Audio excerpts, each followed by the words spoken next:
Last episode के and पे हमने देखा था एल्डर ली वहाँ पर आती हैं फाइट के दौरान और अपनी रिंग को बेट करते हैं जिसके अंदर 10 मिलियन मार्शल कॉइन्स हैं और वो ल्यूफी से कहते हैं अगर तुम इसको हरा देते हो तो ये सारे के सारे 10 मिलियन मार्शल कॉइन्स तुम्हारे हो जाएंगे। ल्यूफी अपने एल्डर से कहता है एल्डर ली क्या आप वाकई में इस बारे में सीरियस हैं? क्या आप चाहते हैं कि ये सारे के सारे मार्शल कॉइन्स मुझे मिल जाएं? एल्डर ली से कहते हैं हाँ जी सारे तुम्हारे हो जाएंगे लेकिन मेरी एक शर्त है, इस लड़के को जिंदा मत छोड़ना। ल्यूफी भी उनसे कहता है हाँ क्यों नहीं, 10 मिलियन मार्शल कॉइन्स के लिए तो मैं कुछ भी करूंगा, मैं आपकी इस रिक्वेस्ट को जरूर पूरा करूंगा। मिंग एल्डर ली की तरफ देखता है और कहता है तुम तो वाकई में स्वर्डपूल होली लैंड के ही एक एल्डर हो कि तुम्हारे पास काफी सारा पैसा है। मैंने सोचा था कि तुम्हारे पास 10 मिलियन मार्शल कॉइन्स होंगे लेकिन अफसोस की बात तो ये है कि तुम अपने सारे मार्शल कॉइन्स को यहाँ पर हारने वाले हो। लगता है कि तुम मेरी कल वाली बात को भूल चुके हो जो मैंने तुमसे कही थी कि इस बार की हिडन ड्रैगन लिस्ट में तुम्हारा कोई भी बच्चा नहीं होगा। साथ ही मिंग बिमिंग से कहता है बिमिंग मेरी बॉडी के ऊपर जितनी भी सुप्रेशन की पावर्स है उसे हटा दो, यानी मेरी पावर को फुली अनलॉक कर दो। उनका रेफरी उनसे कहता है चलो ठीक है तुम दोनों अपनी फाइट को स्टार्ट कर सकते हो और जैसे भी उनको फाइट स्टार्ट करने का कहता है ल्यूफी बड़ी स्पीड से आगे बढ़ता है और कहता है मैं देखता हूँ कि तुम कैसे हमारे होली स्वर्ड पूल के सारे बच्चों को इस लिस्ट से हटाते हो। वो अपनी तलवार के साथ एक स्पेशल टेक्निक को यूज कर रहा होता है, इसका नाम सिल्वरिंग स्काई होता है। वो अपनी तलवार को सामने की तरफ करते हुए मिंग के ऊपर अटैक करने के लिए आगे बढ़ता है। बाकी के सारे बच्चे बहुत खुश जाते हैं और कहते हैं ल्यूफी तो वाकई में बहुत गुस्से में है। जब वो गुस्से में होता है तब वो अपनी फुल पावर को रिलीज करता है। ऊपर से उसने अपने स्पेशल किलर मूव को यूज किया है। जब ये अपने इस पावरफुल मूव को यूज करता है तो वॉरियर लेवल में अगर कोई भी होगा वो इसका सामना नहीं कर पाएगा। लगता है कि इन दोनों की फाइट इसी मूव के साथ एंड होने वाली है। मिंग जो कि पहले बहुत ही शांत खड़ा होता है, जैसे वो उसके करीब पहुंचता है वो अपनी टाइजी डिवाइन आर्ट को एक्टिवेट करता है और अपनी डिवाइन आर्ट को एक्टिवेट करने के बाद वो अपनी जिनचैंग सेक्टर की स्वर्ड प्ले की टेक्निक को यूज कर रहा है। वो एक स्पेशल टेक्निक को यूज करता है जिसका नाम नाइट शैडो ब्लेड होता है। वो अपनी टेक्निक को यूज करते हुए सामने की तरफ स्लैश लगाता है और सिर्फ उसके एक ही स्लैश के साथ ल्यूफी पीछे की तरफ गिर जाता है और उसकी तलवार भी उसके हाथ से गिर जाती है। ल्यूफी गिरने के बाद कहता है ऐसा कैसे हो सकता है, मैंने अपने सबसे बेस्ट मूव को यूज किया था लेकिन ये लड़का मुझसे ज्यादा स्ट्रॉन्ग कैसे हो सकता है। मिंग पीछे से जंप करते हुए सीधा उसके ऊपर आकर अपना पाँव रख लेता है और उसे नीचे दबा देता है जिससे उसके मुंह से ब्लड निकलना शुरू हो जाता है और लड़का वहीं पे बेहोश हो जाता है। बाकी के सारे भी देखकर बहुत सा हैरान होते हैं और कहते हैं ऐसा कैसे हो सकता है, ल्यूफी हमारे स्वर्ड पूल का एक होली सन था, वो मिंग के सिर्फ एक ही अटैक से कैसे हार सकता है। कुछ लड़कों को तो इस बात पे यकीन ही नहीं आ रहा होता। वो कहते हैं लगता है इसने कोई बहुत ही गंदी ट्रिक चली है, इसी वजह से ये ल्यूफी को हरा पाया है, वरना इसके लिए ल्यूफी को हराना बहुत ज्यादा मुश्किल था। मिंग साथ ही ल्यूफी की बॉडी को किक मारते हुए अरीना से बाहर फेंक देता है। वो सीधा जाकर एल्डर ली के पास गिरता है और साथ ही मिंग एल्डर ली से कहता है एल्डर ली मैंने तुमसे कहा था इस बार तुम्हारी होली स्वर्ड पूल से कोई भी बच्चा इस लिस्ट में नहीं होगा, अभी तुम्हारे 4 बाकी हैं, जब तक उन सभी को एंड नहीं करता हार नहीं मानने वाला।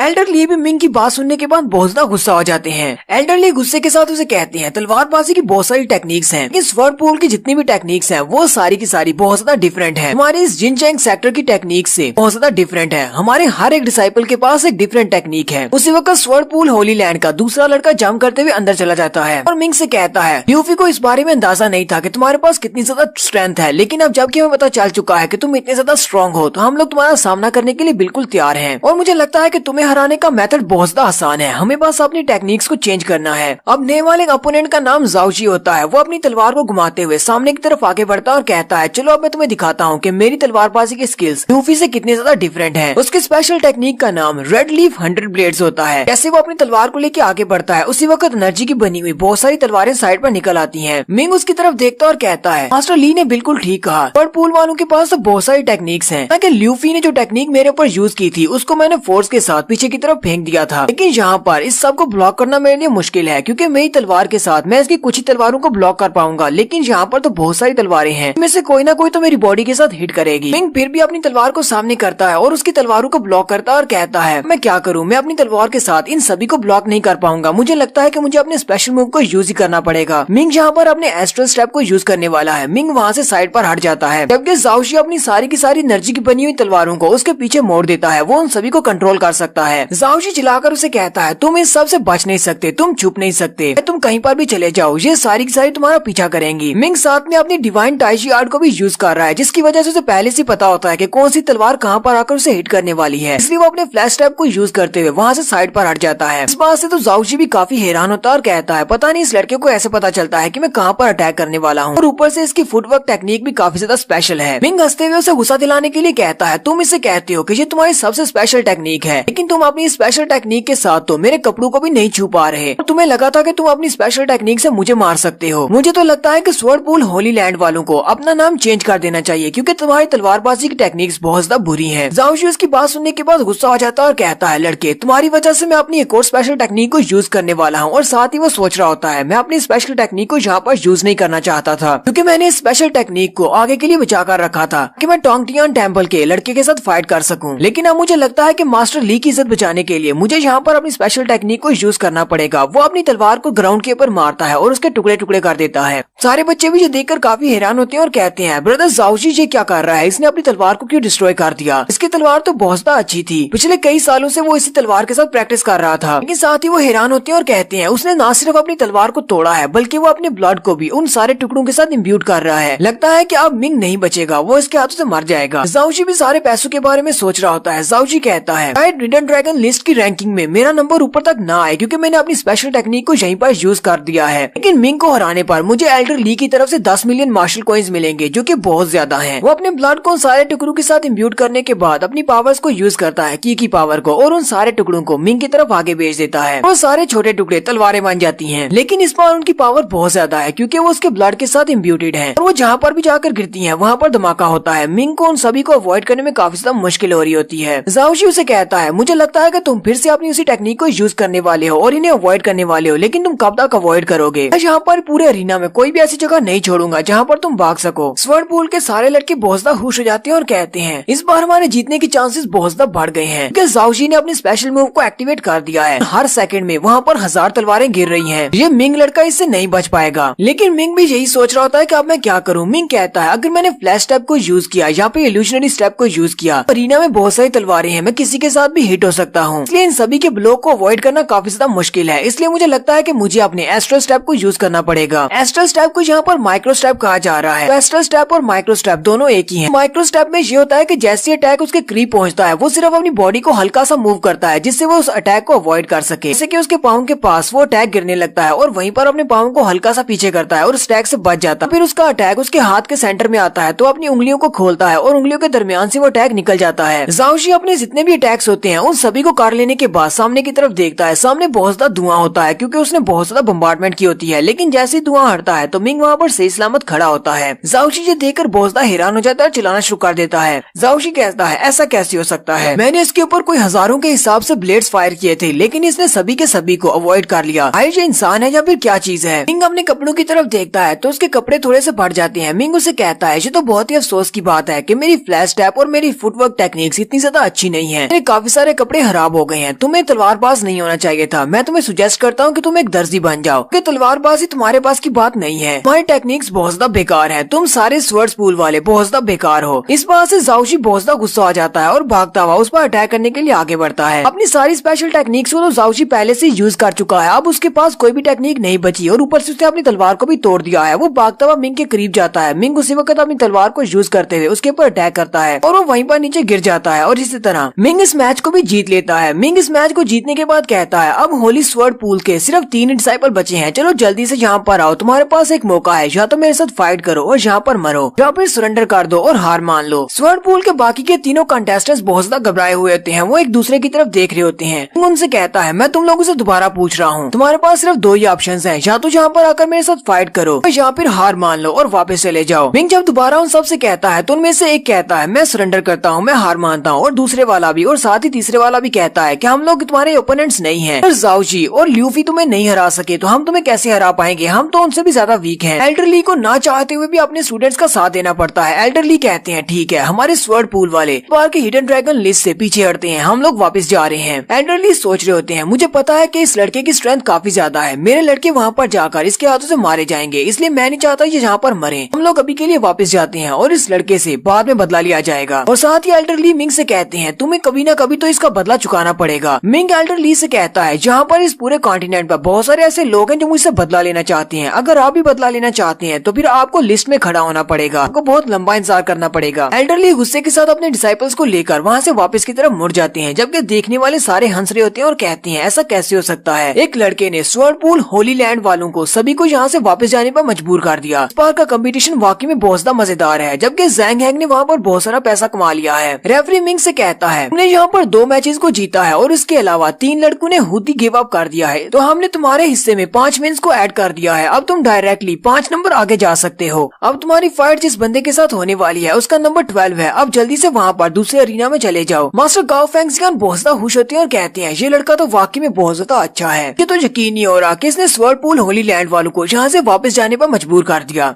मास्टर गाओ फेंगजियान सेक्टर लीडर के साथ बैठी होती है जो कि जिनजैंग सेक्टर के सेक्टर लीडर हैं। मास्टर गाओ फेंगजियान कहते हैं मास्टर आपको क्या लगता है कि ये लड़का कैसा है? आपने देखा कि ये कितना बड़ा जीनियस है। सेक्टर लीडर उसे कहते हैं तुम्हारा लड़का वाकई में बहुत ज्यादा अच्छा है। तुमने एक बहुत ही अच्छे डिसाइपल को अपने लिए चुना है। मैं चाहता हूँ कि इस कंपटीशन के खत्म होने के बाद तुम इसे जिनजैंग सेक्टर में वापस लेकर आओ, जहाँ पर हम उसे जिनजैंग सेक्टर की तलवारबाजी की टेक्निक को अगले लेवल तक सिखाएंगे ताकि ये बहुत ही आसानी से लेवल अप कर सके और इसकी स्ट्रेंथ बहुत ज्यादा बढ़ेगी। और यहीं पर हम अपनी एपिसोड 141 का एंड करते हैं। एपिसोड की एक्सप्लेनेशन अच्छी लगी हो तो कमेंट करके जरूर बताइएगा। चैनल को सब्सक्राइब कर दें, वीडियो को लाइक और शेयर कर दें। शुक्रिया।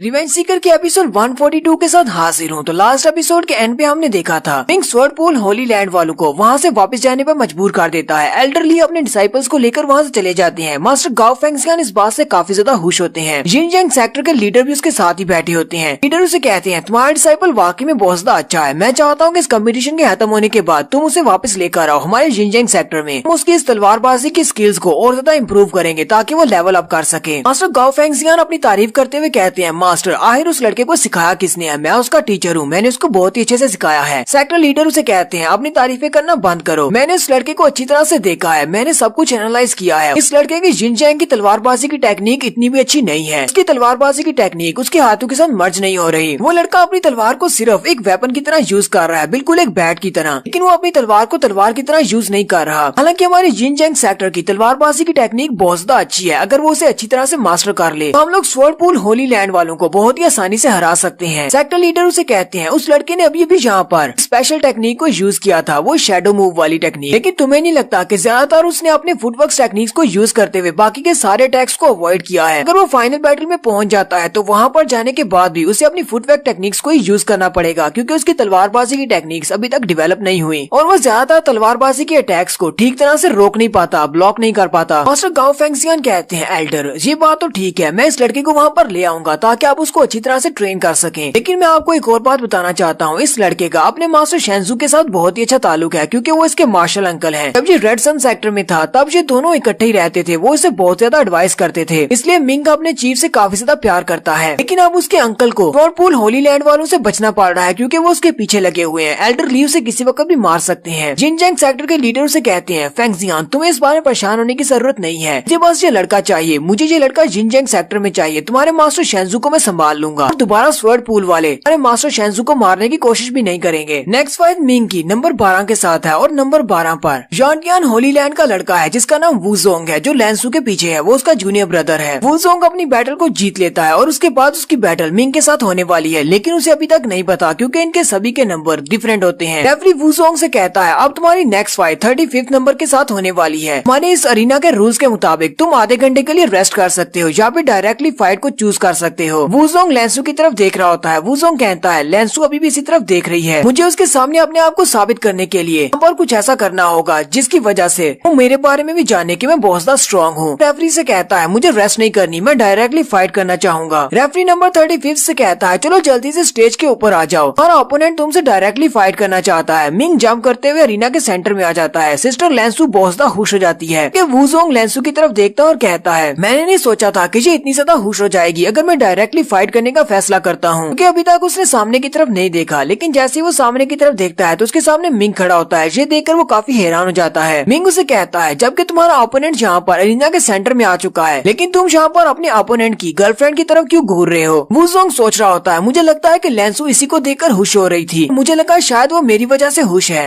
मिंग उसे कहता है लड़के तुम्हारे चेहरे पर साफ लिखा हुआ है कि तुम लैंसू के पीछे हो। मैं तुम्हें मशवरा दूंगा कि तुम उससे दूर रहो क्योंकि वो मेरी गर्लफ्रेंड है और इस बार मैं तुम्हें बहुत ही जल्दी हराने वाला हूँ ताकि मैं तुम्हें दिखा सकूँ हम दोनों की पावर्स में कितना बड़ा गैप है। तुम लैंसू के बिल्कुल भी काबिल नहीं हो। अभी भी तुम्हारे पास मौका है, यहीं पर हार मान लो और चले जाओ, इससे शायद तुम्हारी इज्जत बच जाए। वूज़ोंग उसकी बात नहीं सुनता और बड़ी स्पीड के साथ उस पर अटैक करने के लिए आगे बढ़ता और कहता है तुम लैंसू के काबिल नहीं हो, तुम एक बहुत ही गरीब से कंट्री से हो, जबकि मैं जॉन्टियान होली लैंड का एक स्टूडेंट हूँ। वूज़ोंग बड़ी स्पीड के साथ मिंग के करीब पहुंच जाता है और जैसे ही उसे पंच मारने लगता है मिंग अपने माइक्रो स्टेप को यूज करते हुए साइड पर हट जाता है और वूज़ोंग नीचे की तरफ गिरने लगता है। मिंग उसके ऊपर अपना पाँव मारते हुए उसे नीचे गिरा लेता है और कहता है तुमने कहा कि मैं उसके लायक नहीं हूँ, अगर मैं उसके लायक नहीं हूँ तो तुम तो बिल्कुल भी उसके लायक नहीं हो। मिंग अपना पाँव उसके ऊपर रखकर खड़ा हो जाता है, जबकि वूज़ोंग काफी जख्मी हो चुका है और वो खांस रहा होता है, उसके मुंह से ब्लड निकलता है। उसकी टीचर भी काफी ज्यादा घबरा जाती है। मिंग उसके ऊपर पाँव रख के खड़ा होता है और कहता है जैसे ही हमारी बैटल स्टार्ट हुई तुम डायरेक्टली अटैक करने के लिए आगे बढ़े, तुम्हारे पास कोई भी प्लान नहीं था, तुम्हें लगा शायद तुम अपनी ब्रूट फोर्स के साथ मुझे हरा सकते हो। अगर हमारा ये match life and death arena में हो रहा होता तो इस वक्त तुम मार चुके होते, लगता है कि तुम्हारे टीचर ने तुम्हें ठीक तरह से सिखाया नहीं। मिंग उसे कहता है जब तुम लैंसू की तरफ देखते हो तो तुम्हारे चेहरे के एक्सप्रेशंस चेंज हो जाते हैं, लेकिन जब तुम मेरी तरफ देखते हो तो तुम्हारे चेहरे पर बहुत ज्यादा गुस्सा होता है, जैसे कि तुम मुझे मारना चाहते हो, तुम मुझसे बहुत ज्यादा नफरत करते हो। इसलिए तुम्हारे चेहरे के एक्सप्रेशन से मुझे पता चल गया था कि तुम्हारी नेचर क्या है और तुम लैंसू के पीछे हो, और ऊपर से मैं तुमसे बहुत ज्यादा स्ट्रॉन्ग हूँ, ये बात तुम्हें अच्छी तरह से पता है। अगर मैं इतना स्ट्रॉन्ग नहीं भी होता फिर भी मेरा बैटल का एक्सपीरियंस इतना ज्यादा है कि मैं तुम्हारे जैसे कीड़े मकोड़े को वैसे ही हरा सकता हूँ, सिर्फ अपने बैटल के एक्सपीरियंस से। अभी भी तुम्हारे पास एक बहुत ही अच्छा मौका है, जल्दी से नीचे उतर जाओ और हार मान लो, वरना मैं तुम्हें यहीं पर मार डालूंगा। वूज़ोंग अभी भी लैंसू की तरफ देख रहा होता है और कहता है लैंसू अभी भी देख रही है, मुझे यहाँ पर इसके सामने हार नहीं माननी, मुझे अपने आप को साबित करना है। और साथ ही वो फिर से उठने की कोशिश करता है। उसकी बॉडी के अंदर जितनी भी इनर पावर होती है वो सारी की सारी को यूज कर लेता है और उसकी स्पेशल पावर जिसका नाम जॉन्टियान चेंज होता है, जॉन्टियान होली लैंड की एक स्पेशल पावर है जो कि मुश्किल वक्त में उनके काम आती है। वो अपनी बॉडी के अंदर से बहुत सारी की पावर निकालता है जो कि एक शील्ड की तरह उसकी बॉडी को कवर कर रही होती है। उसकी स्ट्रेंथ काफी ज्यादा बढ़ जाती है और वो ऊपर की तरफ उठने की कोशिश करता है। मिंग भी इस बात से हैरान होता है और कहता है तुम्हारी ये वाली टेक्निक तो काफी ज्यादा अमेजिंग है, तुमने अपनी बहुत सारी स्पेशल फोर्स को रिलीज किया है जिसकी वजह से लगता है कि तुम्हारी स्ट्रेंथ इस वक्त मेरी स्ट्रेंथ के बराबर हो चुकी है। लेकिन साथ ही मिंग अपनी 3 राउंड गॉड डिपर सैंड को एक्टिवेट करता है और कहता है बहुत अफसोस की बात तो ये है तुम्हारे पास अगर ब्रूट फोर्स है तो मेरे पास और भी बहुत सारी ऐसी टेक्निक्स हैं जो मुझे पावर दे सकती हैं। इस बार के हिडन ड्रैगन लिस्ट का कंपटीशन बहुत ज्यादा फियर्स है और तुम्हारे जैसे लोगों की इसमें कोई भी जगह नहीं है। मिंग अपनी पावर्स के साथ उसे फिर से नीचे की तरफ दबा देता है और इस बार जब उसे दबाता है तो वो काफी ज्यादा जख्मी हो जाता है। रेफरी वूज़ोंग की तरफ देखता है और कहता है नंबर 12 अब फाइट करने के लायक नहीं रहा, इसलिए नंबर 35 इस मैच को जीत चुका है। जॉन्टियान होली लैंड के वहाँ पर और भी काफी सारे स्टूडेंट्स होते हैं जो कि ये देखकर काफी ज्यादा हैरान होते हैं और गुस्से में भी होते हैं। वो कहते हैं वूज़ोंग हमारी जॉन्टियान होली लैंड का एक होली सन था कि उसने अपनी जॉन्टियान ट्रांसफॉर्मेशन आर्ट को यूज किया था और अपनी की पावर को रिलीज किया था, लेकिन फिर भी वो फेल हो गया, लड़के से हार गया। तो ये लड़का बहुत ज्यादा स्ट्रॉन्ग है या फिर हमारी जॉन्टियान होली लैंड बहुत ज्यादा वीक हो चुकी है, हम लोग इस तरह के एक लड़के का भी सामना नहीं कर सकते। जॉन्टियान होली लैंड का एक लड़का आगे बढ़ता है और वूज़ोंग को उठाकर बाहर की तरफ लेकर जा रहा होता है, जबकि वूज़ोंग अभी भी लैंसू की तरफ देखता है और कहता है ये लड़की तो अभी भी मिंग की तरफ देख रही है, इसने मेरी तरफ एक बार भी नहीं देखा, मैं तो इन दोनों ही चीजों में हार चुका हूँ, मैं लैंसू को भी हार गया हूँ और इस फाइट को भी हार गया हूँ। और यहीं पर वूज़ोंग हार मान लेता है। रेफरी मिंग से कहता है नंबर 35 अब तुम्हारी नेक्स्ट फाइट नंबर 37 के साथ होने वाली है, रूल्स के मुताबिक तुम आधे घंटे के लिए रेस्ट कर सकते हो या फिर डायरेक्टली फाइट करना चाहोगे। नंबर 37 लैंसू का होता है। लैंसू कहती है नंबर 37 मेरा है, यानी कि मेरी फाइट होने वाली है। लैंसू से कहती है तुम्हें पता नहीं है जॉन्टियान होली लैंड को ज्वाइन करने के बाद मैं काफी ज्यादा स्ट्रॉन्ग हो चुकी हूँ, मैं वाकई में तुम्हारे साथ फाइट करना चाहती हूँ, देखती हूँ कि तुम मुझे हरा पाते हो या नहीं। मिंग लैंसू से कहता है हाँ क्यों नहीं, हम दोनों यहाँ पर फाइट करेंगे, और वैसे भी मैंने तुम्हें कभी भी अपने से कम नहीं आंका, मुझे पता है तुम बहुत ज्यादा स्ट्रॉन्ग हो, चलो देखते हैं कि तुम कितनी ज्यादा स्ट्रॉन्ग हुई हो। तो रेफरी से कहता है मुझे रेस्ट नहीं करनी, चलो हम लोग फाइट करेंगे। ज़ैंग यांग मिंग से कहता है बॉस वूज़ोंग वाली फाइट से हमें ज्यादा फायदा नहीं हुआ, क्या आप चाहते हैं कि मैं इस फाइट के ऊपर ही बैटिंग करूं? मिंग ज़ैंग यांग से कहता है नहीं, इस बार तुम्हें बैटिंग नहीं करनी, क्या तुम्हें पता नहीं कि मेरी फाइट किसके साथ है? यहाँ पर चाहे कोई भी जीते या हारे, यहाँ पर हार तो मेरी ही होने वाली है, चलो जल्दी से अपने टेबल को यहाँ से उठा लो, मैं नहीं चाहता कि मेरी वाइफ मुझसे गुस्सा हो जाए। ज़ैंग यांग कहता है ठीक है बॉस, हम भाभी को गुस्सा नहीं दिलाएंगे, अपनी टेबल को उठा लेता हूँ। लैंसू भी शर्माते हुए आगे बढ़ती है और मिंग से कहती है ऐसा कैसे कर सकते हो, हमें तो बैट करनी चाहिए, हम देखते हैं कि हम दोनों में से कौन जीतेगा। लेकिन उसी वक्त उसकी मास्टर आगे बढ़ती है और लैंसू से कहती है लैंसू तुम्हें इस फाइट को जीतना है, मैं चाहती हूँ कि तुम इस फाइट को जीतो, तुम्हें इस फाइट को कभी भी हारना नहीं, क्योंकि अगर तुम इस फाइट को हार जाती हो तो उसके बाद जॉन्टियान होली लैंड में वापस जाने के बाद मैं तुम्हारे साथ बहुत ही बुरा सलूक करूंगी। लैंसू अपनी मास्टर से कहती है मास्टर ये बात आपको भी पता है कि मैं उसका मुकाबला नहीं कर सकती, वो मुझसे बहुत ज्यादा स्ट्रॉन्ग है, मैं तो बस उसके साथ थोड़ी देर मजा करने के लिए जा रही हूँ। उसकी मास्टर और भी ज्यादा गुस्सा आ जाती है और उसे कहती है क्या वाकई में तुम अपनी सारी की सारी जिंदगी इस लड़के के साथ गुजारना चाहती हो जो कि बहुत ज्यादा गरीब है, जिसकी कोई बैकग्राउंड भी नहीं है? जब तक तुम जॉन्टियान होली लैंड की एक डिसाइपल डिसाइपल हो, मैं तुम्हें यकीन दिलाती हूँ तुम कभी भी इस लड़के के साथ एक नहीं हो सकती, तुम दोनों की जिंदगी कभी भी सुखी नहीं गुजरेगी। लेंसू अपनी मास्टर से कहती है, मास्टर आपका बहुत बहुत शुक्रिया, आपने मुझे बहुत कुछ सिखाया है। इतनी देर भी मैं जांटियान होलीलैंड में रही हूँ, लेकिन अफसोस की बात तो ये है कि सबसे पहले मैं रेड सन सेक्टर की एक डिसाइपल हूँ। रेड सन सेक्टर की डिसाइपल होने के नाते मुझे कहीं पर भी जाने से रोक नहीं सकती कि मैं होलीलैंड में सिर्फ स्टडी करने के लिए गई थी। ये बात ठीक है कि आपने मुझे अपने डिसाइपल के तौर पर सिलेक्ट किया है, लेकिन फिर भी मैं रेड सन सेक्टर की भी स्टूडेंट हूँ, मैं अपनी मर्जी से कुछ भी कर सकती हूँ। यहाँ पर मुझे जीतना है या हारना है ये फैसला मैं खुद ही करूंगी। और लेंसू आगे बढ़ जाती है अपनी मास्टर की बात को इग्नोर करते हुए। मिंग लेंसू से कहता है, उस बूढ़ी खूसर ने तुमसे क्या कहा, कहीं वो तुम्हारे पर प्रेशर तो नहीं डाल रही, पर वो तुमसे क्या कहती है, वो तुमसे क्या करवाना चाहती है। लेंसू हंसते हुए उससे कहती है, तुम्हें सब के लिए परेशान होने की जरूरत नहीं है, उसने मुझसे ऐसा कुछ भी नहीं कहा। लेंसू साथ ही अपने आइस मैजिक को यूज करते हुए एक तलवार निकालती है और कहती है, मुझे लगता है कि यहाँ पर सारी नजरें हमारे पर लगी हुई है, बहुत सारे लोग हैं जो हमें नोटिस कर रहे हैं, इसलिए मुझे सबसे बेस्ट परफॉर्म करना पड़ेगा। लेंसू से कहती है, मैं चाहती हूँ कि तुम अपनी फुल स्ट्रेंथ के साथ मेरे साथ फाइट करो, मैं नहीं चाहती कि तुम कुछ भी होल्ड बैक करो। मिंग भी काफी ज्यादा एक्साइटेड हो जाता है और कहता है, हाँ क्यों नहीं, चलो जल्दी करो और अटैक करो। लेंसू अपने इंस्टेंट स्टेप यानी कि फ्लैश स्टेप को यूज करते हुए बड़ी स्पीड के साथ आगे बढ़ती है और मिंग के ऊपर अटैक करती है। मिंग अपने माइक्रो स्टेप को यूज करते हुए साइड पर हट जाता है और कहता है, तुम्हारी टेक्निक काफी ज्यादा अच्छी है, लेकिन तुम इसके साथ मेरे ऊपर अटैक नहीं कर पाओगी। मिंग पीछे हटने के बाद अपनी तलवार के साथ उसके ऊपर अटैक करता है और उसे कहता है, मेरी तलवारबाजी की टेक्निक पहले से बहुत ज्यादा चेंज हो चुकी है।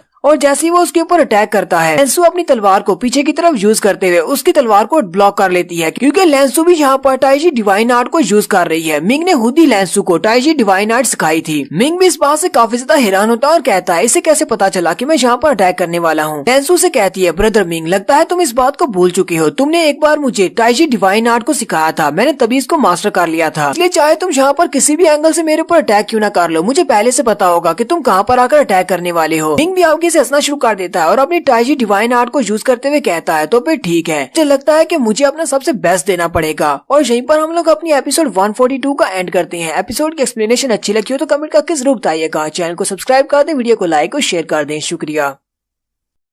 हेलो गाइस, कैसे हैं आप सब लोग। रिवेंज सीकर की एपिसोड 143 के साथ हाजिर हूँ। तो लास्ट एपिसोड के एंड पे हमने देखा था मिंग और लेंसू की फाइट हो रही है, क्योंकि इस बार कंपटीशन में फाइट का नंबर उन दोनों का होता है। लेंसू और मिंग दोनों ही अपनी फाइट को एंजॉय कर रहे हैं, क्योंकि लेंसू ने वो सारी की सारी टेक्निक सीखी हुई है जो कि मिंग को आती है, यानी कि उसके पास टाइजी डिवाइन आर्ट है और वो पहले से गेस कर लेती है कि मिंग कहाँ पर अटैक करने वाला है, और साथ ही उसने फ्लैश टैप को भी सीखा हुआ है। लेकिन एक चीज जो कि उसने अभी तक नहीं सीखी वो मिंग की ब्रूट फोर्स है, और साथ ही उसका एस्ट्रल स्ट्रेप है कि उसने अभी सीखा है जिन जैंग तलवारबाजी की टेक्निक्स जो कि उसे नहीं आती। इसलिए हमें ये बात तो पता है कि मिंग इस फाइट को जीतने वाला है। लेंसू जब मिंग को इस बारे में बताती है कि मैंने टाइजी डिवाइन आर्ट को मास्टर कर लिया है, तुम्हें बहुत ज्यादा बेस्ट देना होगा तभी तुम इसे जीत पाओगे। मिंग उसे कहता है, तो फिर ठीक है, अपना बेस्ट दूंगा ताकि तुमसे जीत सकूं। मिंग अपने इंस्टेंट स्टेप को यूज करते हुए पीछे की तरफ हट जाता है और फिर वो दोनों ही अपने फ्लैश स्टेप को यूज करते हुए बड़ी स्पीड से आगे बढ़ते हैं और अपनी तलवार को टकराते हैं। जिन जैंग सेक्टर के मास्टर भी ऊपर बैठे ये देख रहे होते हैं और कहते हैं, ये लड़की भी काफी ज्यादा इंटरेस्टिंग है, इस लड़की ने भी हमारी सारी टेक्निक्स को सीखा हुआ है। मुझे लगता है कि ये लड़की इस लड़के मिंग को अच्छी तरह से जानती है। फिर वो मास्टर गाओ फेंगजियान से कहते हैं, फेंगजियान तुम इस लड़की को जांटियान होली लैंड से मेरे पास लेकर आ सकते हो। मास्टर गाओ फेंगजियान कहते हैं, मुझे भी पता है कि ये लड़की काफी टैलेंटेड है और शुरुआत में हम लोग इसे अपने जिनजैंग सेक्टर को ही ज्वाइन करवाना चाहते थे, लेकिन तब मास्टर शेंजू ने इसे अपना स्टूडेंट बना लिया और उसके बाद से जांटियान होली लैंड में भेज दिया गया। लेकिन मुझे नहीं लगता कि अब इस लड़की को जांटियान होली लैंड से वापस लिया जा सकता है, क्योंकि जांटियान होली लैंड में बहुत ही कम डिसाइपल्स रह गए हैं, तो वो अपनी एक जीनियस डिसाइपल को हमारे पास नहीं आने देंगे।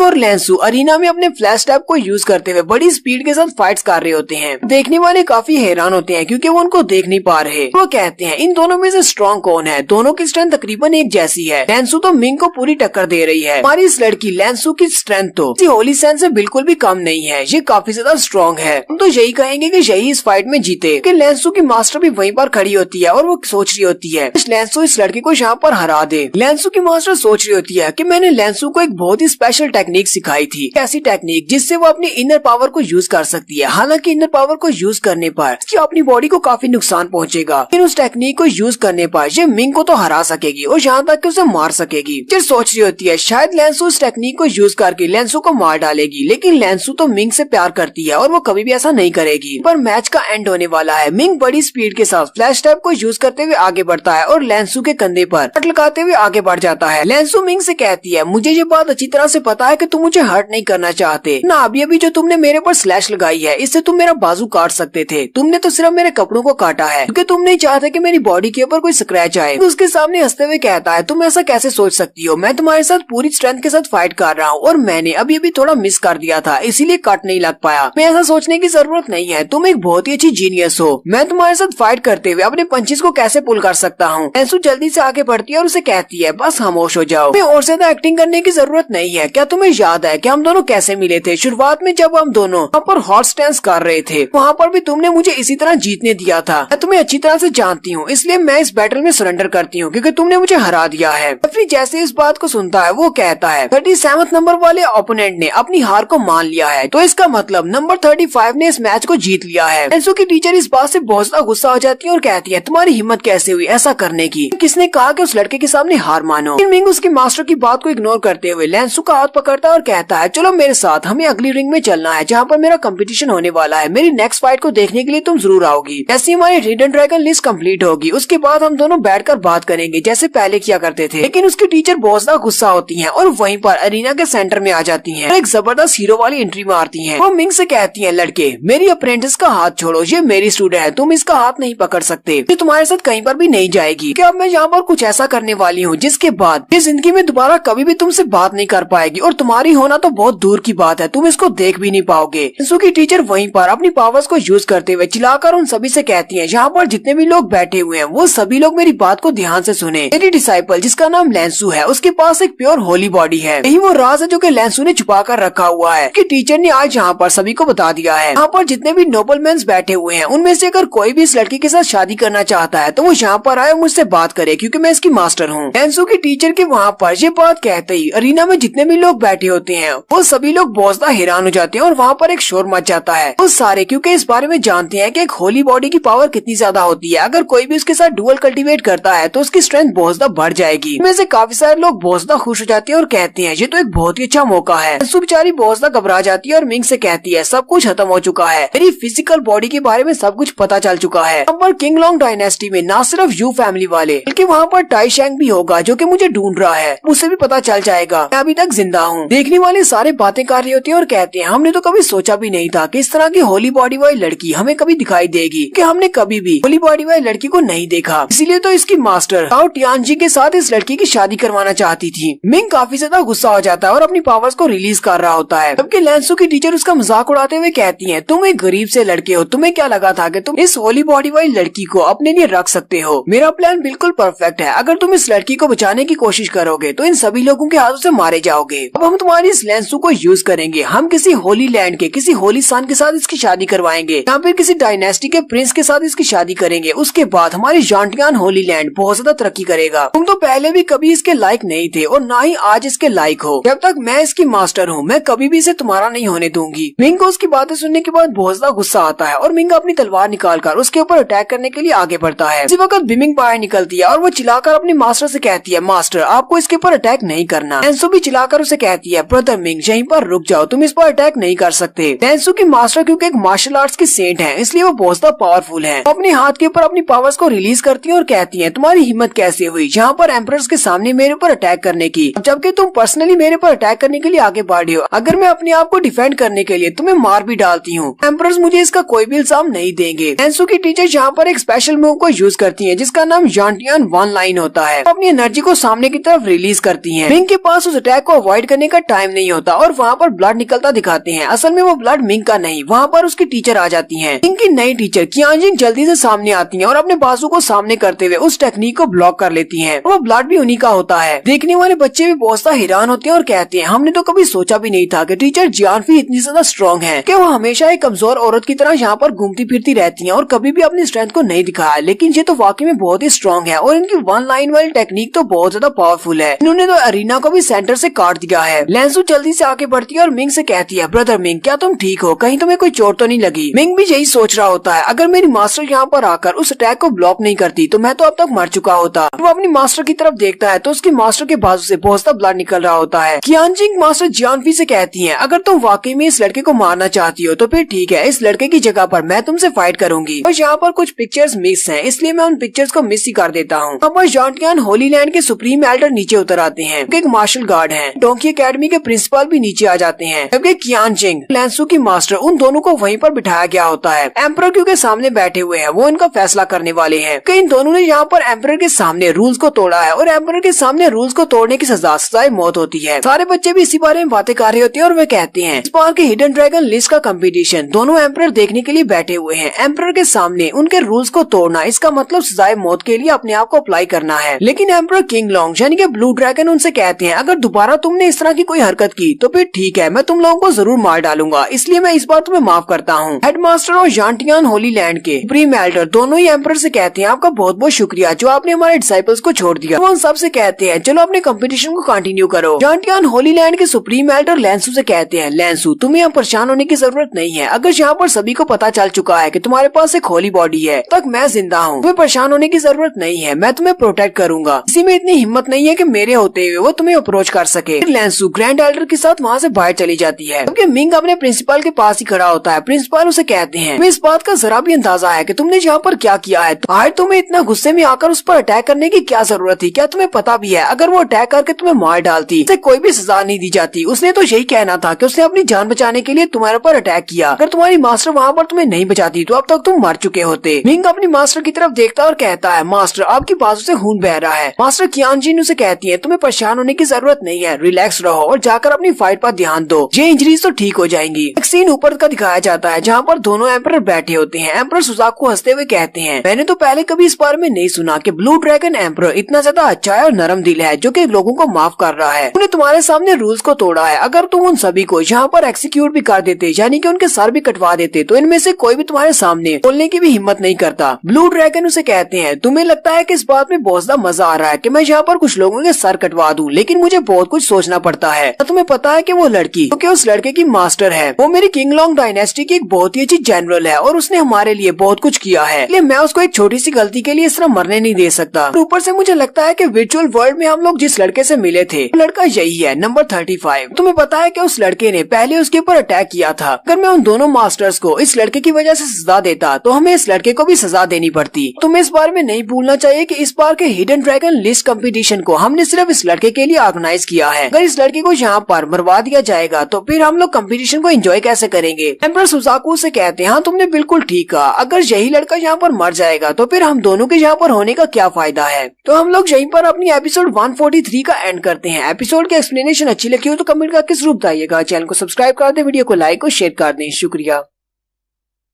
रिवेंज सीकर की लास्ट एपिसोड के एंड पे हमने देखा था emperor Suzaku emperor king long से कहते हैं जी मैं क्या देख रहा हूँ, यहाँ पर कुछ लोगों ने एम्परर के सामने रूल्स को तोड़ा है और एम्परर उन्हें सजा भी नहीं दे रहे, ऐसा कैसे हो सकता है? एम्परर किंग लॉन्ग से कहते हैं यहाँ पर इनमें से एक तो मेरी आर्मी की जनरल है और मैं उसे सजा नहीं दे सकता क्योंकि मेरी आर्मी की जनरल बहुत ही अच्छी है और उसने हमारे किंग लॉन्ग के लिए बहुत कुछ किया है और ऊपर से उसे सजा दी जाएगी तो उसका स्टूडेंट वही लड़का है जिसे हम लोग वर्चुअल वर्ल्ड में मिले थे, तो मुझे उसे भी सजा देनी पड़ेगी। फिर तो इस हिडन ड्रैगन लिस्ट कंपटीशन का कोई फायदा ही नहीं रहेगा क्योंकि हम लोग तो उसी के लिए यहाँ पर आए हैं, उसको देखने के लिए कि वो कितना बड़ा जीनियस है। एम्परर सुजाकू से कहते हैं हाँ तुमने बिल्कुल ठीक कहा, अगर वही लड़का मर जाएगा जिसके लिए हमने इस पूरे कंपटीशन को अरेंज किया है तो फिर इसका कोई फायदा नहीं रहेगा। साथ ही एम्परर सुजाकू अपने साथ खड़े वाले बंदे से कहते हैं मैंने सुना था कि मेरे बेटे की एंगेजमेंट कैसी लड़की के साथ हुई थी जिसके पास होली बॉडी थी, ये लड़की वही तो नहीं है? एम्परर सुजाकू से साथ वाला बंदा कहता है मुझे लगता है कि ये लड़की वही है, अगर आपके ऑर्डर्स हूँ तो मैं इस कंपटीशन के खत्म होने के बाद कुछ लोगों को भेजूंगा जो कि इस लड़की को वापस हमारी डायनेस्टी में ले आएगा। एम्परर सुजाकू से कहते हैं नहीं तुम्हें ये सब कुछ करने की जरूरत नहीं है, वैसे भी ये अभी तक किंग लॉन्ग डायनेस्टी में है, हम लोग यहाँ पर आकर इसे ऐसे नहीं लेकर जा सकते, जॉन्टियान होली लैंड में ही आने दो, जब इसकी शादी की उम्र हो जाएगी तो हम लोग अपने प्रिंस के साथ इसकी शादी करेंगे और ऑफिशियली जॉन्टियान होली लैंड से इसको शादी करके लेकर जाएंगे। एम्परर किंग लॉन्ग से कहते हैं तो तुम्हारा बेटा टाई शैंग एक होली बॉडी वाली लड़की के साथ शादी करना चाहता है, लेकिन तुम्हारे प्रिंस की फाउंडेशन तो पहले से बहुत ज्यादा अच्छी है, मुझे लगता है कि वो अब तक एक मार्शल गार्ड बन चुका होगा, अगर वो इस लड़की के साथ शादी कर लेता है तो उसकी क्वालिफिकेशन और भी ज्यादा हाई हो जाएंगी। अगर तुम्हें ये लड़की चाहिए तो फिर ये लड़का मुझे दे दो, तुम इस लड़के को अपने साथ लेकर नहीं जा सकते। एम्परर सुजाकू से कहते हैं नहीं ये लड़का तुम्हें ऐसे नहीं मिलेगा, और वैसे भी वो लड़की तो पहले से ही मेरे बेटे के साथ एंगेज्ड है, इसलिए वो हमारी प्रिंसेस है, उसे तो हम लेकर ही जाएंगे। और रही बात इस लड़के की, तो पहले हम इस कंपटीशन को एंड तक देखते हैं और उसके बाद डिसाइड करेंगे। अगर ये लड़का वाकई में रैंकिंग में टॉप पर जाता है तो उसके बाद मैं डिसाइड करूंगा कि इसे मुझे अपने पास रखना है या फिर तुम्हें देना है। मैं कोशिश करूंगा कि ये मेरी रोजफिंच डायनेस्टी को ज्वाइन कर ले। एम्परर किंगलांग उसे कहते हैं चलो फिर ठीक है, कंपटीशन के एंड तक देखते हैं। नेक्स्ट सीन फिर से अरीना का दिखाया जाता है। मिंग अभी भी इसी बारे में सोच रहा होता है। मिंग कहता है लेंसू के बारे में अब सभी को पता चल जाएगा और बहुत ही जल्दी टाइशेंग को भी पता चल जाएगा और मैं अभी इतना ज्यादा स्ट्रॉन्ग नहीं हूँ कि मैं प्रिंस सुजाकू के साथ फाइट कर सकूं, इसलिए मुझे अपने आप को स्ट्रॉन्ग बनाना होगा। साथ ही वो गुस्से के साथ कहता है टीचर जियानफी मैं तुम्हें नहीं छोड़ूंगा, तुमने ये अच्छा नहीं किया।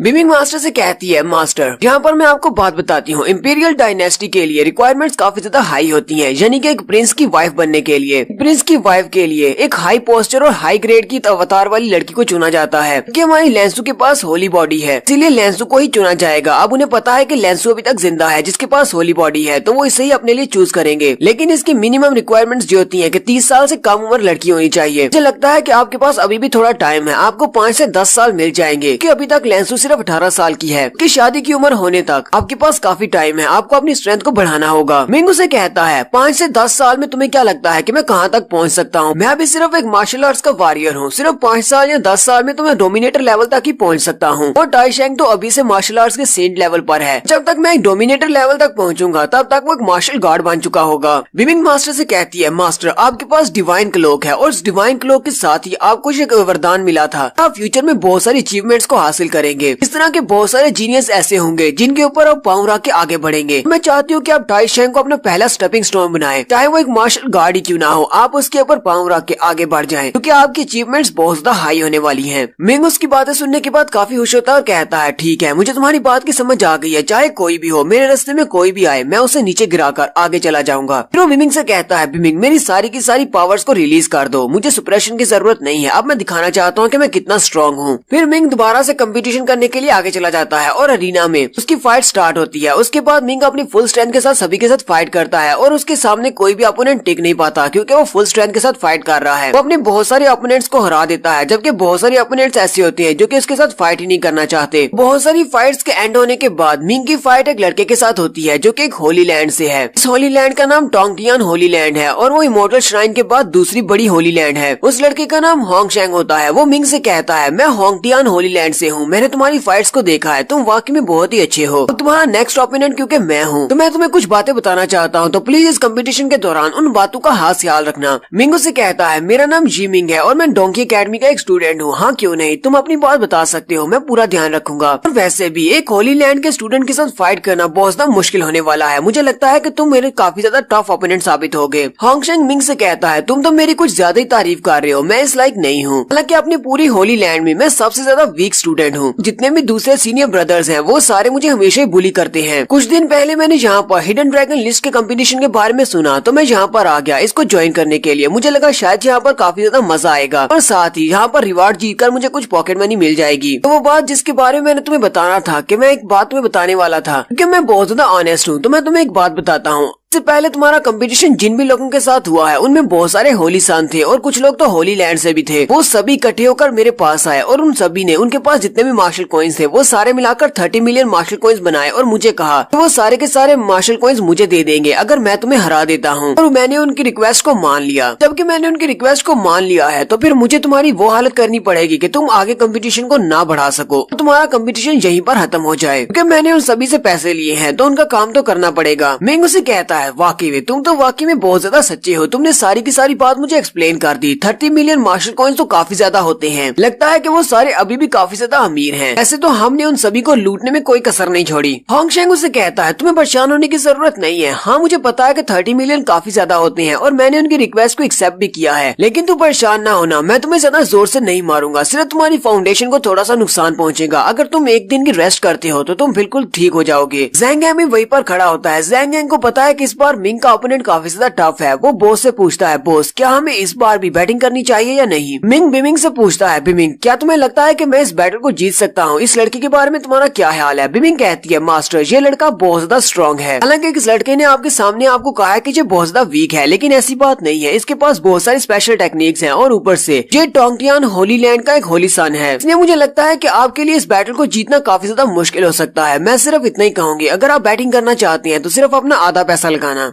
मिंग उसकी बात सुनने के बाद कहता है अगर मैं इस लड़के को नहीं हरा सकता तो फिर मैं टाइशेंग को क्या हराऊंगा। वो ज़ेंग यांग से कहता है ज़ेंग यांग चलो जल्दी से अपना स्टार लगाओ और सारे का सारा पैसा बेट कर दो। ज़ेंग यांग जल्दी से अपना टेबल निकालता है और वहाँ पर जितने भी लोग होते हैं उन सभी से कहता है मैं जहाँ पर बेट कर रहा हूँ। तरफ हमारा मिंग है जिसने अभी तक कोई भी बैटल नहीं हारी। दूसरी तरफ से टोंगटियान होलीलैंड का लड़का है ज़ोंगशेंग जिसने अभी तक कोई बैटल नहीं हारी। मैं यहाँ पर 60 मिलियन बेट करने वाला हूँ अपने बॉस मिंग के ऊपर कि मेरा बॉस मिंग ही जीतेगा। 60 मिलियन मार्शल कॉइंस का सुनते ही वो सारे काफी हैरान होते हैं और कहते हैं ये एक लड़के के ऊपर 60 मिलियन मार्शल कॉइंस लगा रहा है जिसकी फाउंडेशन के बारे में हमें नहीं पता। जबकि दूसरा लड़का टोंगटियान होलीलैंड से है और उसने अभी तक एक भी फाइट नहीं हारी और वो बहुत ज्यादा स्ट्रॉन्ग है। यहाँ पर तो फ्री का पैसा मिलने वाला है, हमें भी बैट करना चाहिए। और वह सारे भागते हुए आते हैं और आकर ज़ोंगशेंग के ऊपर बैट करना स्टार्ट करते हैं। में से कुछ लड़के तो वो वाले होते हैं कि जिन्होंने बैटिंग में पहले काफी सारा पैसा हारा होता है और वो बेचारे इसी चक्कर में है कि शायद इस बार उनका पैसा उन्हें वापस मिल जाए। मिंग की टीचर प्रिंसिपल के साथ ही खड़ी होती है। वो प्रिंसिपल से कहती है क्या आजकल सारे के सारे डिसाइपल इतने ज्यादा अमीर होते हैं, वहाँ पर भी फाइट होती है, वहाँ पर मिलियंस की बैटिंग हो रही है। ग्रैंड मास्टर उसे कहते हैं नहीं ऐसी बात नहीं है, ये सारे के सारे स्टूडेंट्स इतने अमीर नहीं हो सकते क्योंकि मार्शल आर्ट्स के सेंट के पास भी इतने ज्यादा मार्शल कॉइंस नहीं होते। मुझे लगता है कि इनके मास्टर्स इन्हें अपनी रिंग दे रहे हैं। लोग यहाँ पर बच्चों के कंपटीशन के ऊपर बैटिंग नहीं करना चाहते इसलिए वो अपने आप को शो नहीं करवा रहे, लेकिन ये सारे का सारा पैसा उनके एल्डर्स का दिया हुआ है। साथ ही ग्रैंड मास्टर कहते हैं चलो तुम्हारा एक मसला तो हल हो गया है कि तुम्हारा स्टूडेंट काफी ज्यादा काबिल है जो कि पैसा कमा सकता है। तुम्हें इस लड़के को पॉकेट मनी देने की जरूरत नहीं पड़ेगी। हो सकता है कि फ्यूचर में अगर तुम्हें पैसे की जरूरत हो तो तुम इस लड़के से उधार ले सकती हो क्योंकि इसके पास बहुत सारे मार्शल कॉइंस हैं। इसे पता है कि पैसा कैसे कमाया जाता है। इनकी टीचर कहती है ऐसा कैसे हो सकता है, मैं अपनी स्टूडेंट से पैसे कैसे ले सकती हूँ। ज़ोंगशेंग उस बैटिंग वाले टेबल की तरफ देखता है और मिंग से कहता है मुझे लगता है कि ये जो बैटिंग करने वाला लड़का है ये भी तुम्हारा ही बंदा है। उसने यहाँ पर 60 मिलियन मार्शल कॉइंस लगाए हैं, उसके पास जितने भी थे उसने सारे के सारे लगा दिए। इसका मतलब ये तो नहीं तुम्हें लगता है कि तुम मुझे हरा सकते हो। ज़ोंगशेंग के हाथ में एक डंडा होता है, वो अपने डंडे को स्ट्रेच करता है और उसे कहता है ये बात सच है कि हम दोनों ने अपने सारी की सारी बैटल्स को जीता है। अब तक जितनी भी बैटल्स हुई हैं हम दोनों किसी एक में भी नहीं हारे। लेकिन मैं तुम्हें सच्ची बात बताऊं तो मैं तुमसे बहुत ज्यादा स्ट्रॉन्ग हूँ, इसलिए मैं चाहता हूँ कि तुम यहाँ पर ज्यादा फड़फड़ाना मत क्योंकि अगर मेरे कोई भी एक्शन मिस हो गया तो तुम्हारे पर बहुत ज्यादा बुरी चोट लगेगी और उसके बाद तुम सालों तक अपने बिस्तर से उठ नहीं पाओगे। ज़ोंगशेंग वहीं पर खड़ा खड़ा उसके साथ बातें कर रहा होता है कि मिंग अपने फ्लैश टैप को यूज करते हुए बड़ी स्पीड के साथ जंप करता है और उसके ऊपर अटैक कर देता है। ज़ोंगशेंग ने अपने हाथ में जो अपना डंडा पकड़ा होता है वो उसको सामने की तरफ करते हुए मिंग के अटैक को ब्लॉक कर लेता है। और मिंग से कहता है जिस तरह तुमने मेरे ऊपर अटैक किया है मुझे लगता है कि तुम क्लोज कॉम्बैट में काफी ज्यादा अच्छे हो। मिंग जब उसके डंडे के ऊपर अटैक करता है तो उसका डंडा नरम हो जाता है, यानी उसके अंदर इलास्टिसिटी पैदा हो जाती है। मिंग भी इस बात से काफी हैरान होता है और कहता है मैंने इसकी स्टिक के ऊपर अटैक किया लेकिन इसकी स्टिक इतनी ज्यादा सॉफ्ट कैसे हो गई। लगता है कि ये अपनी मर्जी से अपनी स्टिक को सॉफ्ट और हार्ड कर सकता है। ज़ोंगशेंग आगे से हंसना शुरू करता है और कहता है तुम तो वाकई में स्ट्रॉन्ग हो लेकिन तुम्हें शायद नहीं पता मेरे पास कुछ बहुत ही स्पेशल एबिलिटीज हैं। मिंग के उस तलवार के अटैक की वजह से उसकी तलवार जो बेंड हो गई थी सॉफ्ट होने के बाद उसने उसे हार्ड करता है। हार्ड होने के बाद वो बिल्कुल एक तीर कमान की तरह सामने की तरफ सीधी हो जाती है जिसकी वजह से मिंग पीछे की तरफ गिर जाता है। तो अगर टाइशेंग आगे बढ़ता है और अपनी स्टिक को लहराते हुए मिंग के ऊपर अटैक करता है उसकी स्टिक बिल्कुल एक सांप की तरह बल खा रही होती है। ये यहाँ पर हंचबैक की टेक्निक को यूज कर रहा है बिल्कुल उस मास्टर की मेमोरीज की तरह जिसके साथ उसने लेजेंडरी स्टोन वॉल के अंदर फाइट की थी। वो अपनी स्टिक के साथ मिंग के ऊपर बहुत सारे अटैक्स करता है और मिंग से कहता है मेरी ये स्पेशल टेक्निक ये एक्यूपंक्चर पॉइंट्स के ऊपर हिट करती है। ऐसे मैं तुम्हारे सारे एक्यूपंक्चर पॉइंट्स को हिट कर दूंगा, उसके बाद तुम्हारे पास चाहे कितनी स्ट्रेंथ क्यों ना हो तुम मेरे सामने नहीं टिक पाओगे। हमारी फाइट का विनर तो डिसाइड हो चुका है। लेकिन जैसे अटैक करने के बाद वो सामने की तरफ देखता है तो उसने मिंग के शैडो के ऊपर अटैक किया होता है और वो शैडो वहाँ से गायब हो जाता है। और इस बात से ज़ोंगशेंग बहुत ज्यादा हैरान होता है और यहीं पर हम लोग अपनी एपिसोड 144 का एंड करते हैं। एपिसोड की एक्सप्लेनेशन अच्छी लगी हो तो कमेंट करके जरूर बताइएगा। चैनल को सब्सक्राइब कर दें, वीडियो को लाइक और शेयर कर दें। शुक्रिया।